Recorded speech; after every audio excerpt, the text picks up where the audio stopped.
Guku bururi wa Kenya ukinyitanira na thi yothe kuhurana na uhuthiri wa mbaki, riboti ya ministry ya ugima wa mwiri, unyitaniriini na ruhonge rwa ugima wa mwiri rwa thi WHO yonanitie andu 6,000 nio makuaga oro mwaka guku bururi-ini kuumana na uhuthiri wa mbaki.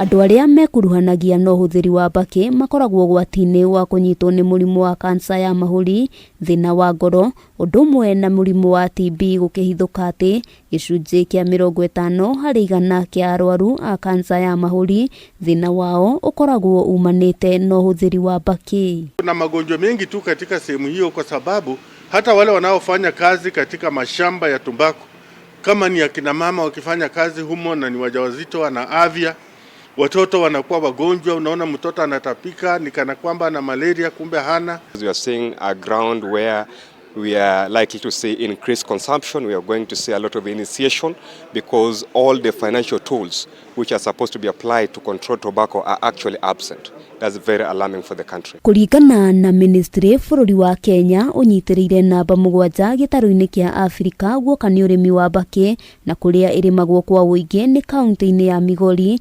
Bungoma, Meru, Tharaka Nithi, Busia gatagati-ini ga kaunti ingi. Arimi riu makiurio kugeria gutiganiria urimi uyu kuona ndukoragwo na kiguni, na handu-ini hake mahimbirie urimi wa irio ingi iria ire uguni mwiri-ini. Unaporudi nyumbani watoto wanakudilia wanataka chakula. Hakuna mtoto atakudilia anataka tumbaku, na unakaa hapo unanuka tumbaku kwa sababu umenunua pesa kidogo zenye ulipata. Umenunua sigara umevuta, halafu naingia nyumbani huna chochote.